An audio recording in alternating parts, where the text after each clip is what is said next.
This is what you picture when someone says gladiator. Lean, carved, built like a modern athlete. Now here's what the bones actually say. Roman gladiators were fat, not accidentally, on purpose. And they got that way on a diet that was almost entirely vegetarian.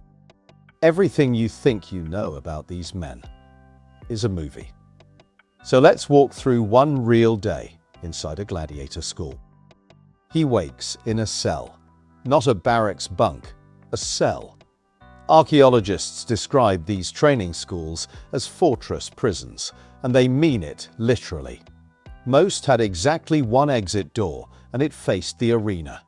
He isn't a soldier, and he isn't a volunteer. He's property. A highly trained slave, owned by a man called a lanista, who paid a great deal of money for him and expects a return. Breakfast is barley and bean mash. Lunch is barley and bean mash. Dinner, mostly, is barley and bean mash. The Romans called gladiators hordearii, barley men. It was a nickname, and not a flattering one.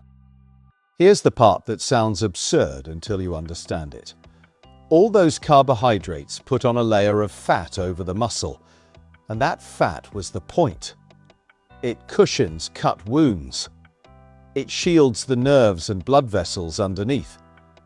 A slash that would open an artery on a lean man might only open fat on him. And there's a second reason, and it's uglier. Surface wounds on a fatty body bleed dramatically. They look spectacular.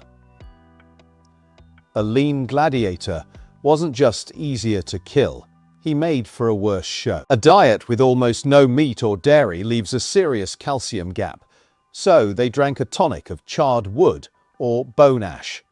It sounds like superstition. It wasn't. When researchers tested gladiator bones, calcium levels came back exorbitant compared to everyone else buried nearby. It was, essentially, an ancient supplement. And it worked. Training fills the day. Wooden weapons, deliberately heavier than the real thing, swung against a post for hours. And he isn't just a gladiator, he's a type. Different fighters carried completely different equipment and were trained in different styles, and matches were deliberately built as puzzles. This weapon against that armor. It was closer to a designed sport than a brawl. This was an industry. More than 100 gladiator schools stretched across the empire, from modern-day Austria to Turkey. Training fighters was a serious business. Which brings us to the thing that most changes how you should picture the arena. A trained gladiator was expensive. If one was killed in a fight, the man who owned him had to be compensated, up to 50 times what it cost to simply rent him out for the day. Do the math on that. Killing gladiators was ruinously expensive, which means death in the arena was far less common than the movies suggest. Not rare, but nothing like every match. He might not even fight that day. Gladiators were rented out to accompany soldiers or to appear as entertainment at private dinner parties, standing in a rich man's dining room as a living status symbol. But today, he fights. The tunnel under the arena is dark and loud, and the noise above sounds like weather. And then the door opens. A referee is on the sand with them. There are rules, rounds, and pauses. It's a regulated contest with officials, not a free-for-all.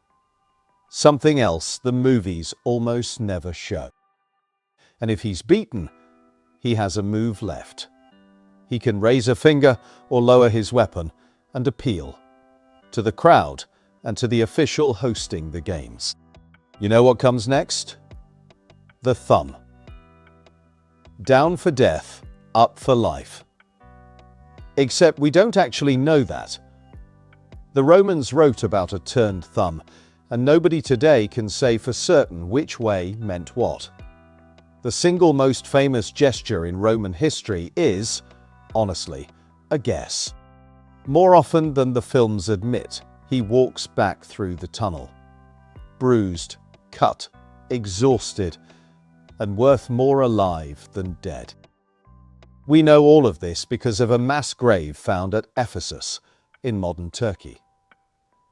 Dozens of gladiators, identifiable by the very specific ways they'd been injured. Their bones held the diet, the calcium, the training, the deaths, the whole life written down in chemistry.